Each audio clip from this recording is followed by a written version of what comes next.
we're going to do here, guys, we got these nice rounds.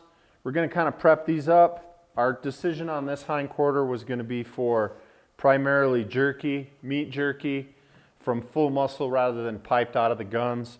What we got to do here is get the silver skin off, guys.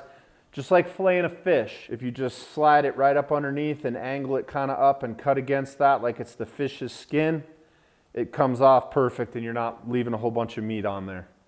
So in my household, I think jerky holds almost as high a level of respect as far as the elk meat goes as like the backstrap and the tenderloin. So what we've done here is we've got just this nice round. What we're going to do is I'm going to go ahead and slice this. I'm just going to cut it across in half. How you do your jerky is up to the individual. I prefer to freeze my rounds. And I'm going to go ahead and I'm going to wrap up my rounds. Tomorrow morning we'll slice these thin. We'll season them on the racks, let them thaw out and put them in the dehydrator. All right, what we're going to do here is we're going to finish off the muscle jerky. This is one of my favorites, the kind of dry meat. So you'll notice this meat's a little stiff. It's not frozen, but I had it in the freezer for just a couple hours. It's just going to make it a little tiny bit easier for me to work. I'm going to get 4 very equal shaped and sized meats. I'm going to go ahead and put them up here on my slicer. Now with the slicer, I'm going to go ahead and I'm going to kind of eyeball my thickness. As I have this set at 3.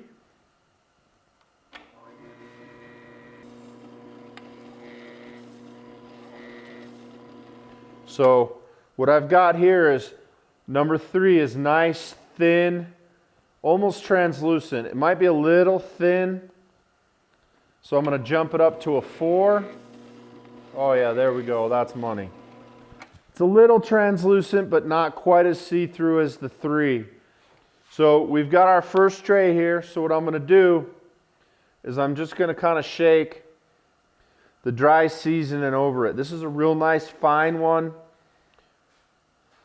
I'm going to go ahead and flip my jerky and apply my second.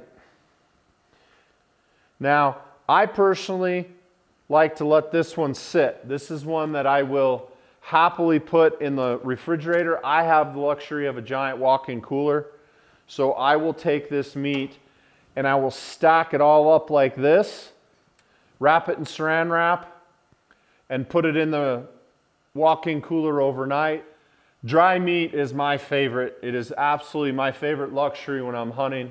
So I take a lot of time with it. So we're going to stack that up right there. We'll wrap it up and put it in the fridge here when we're done.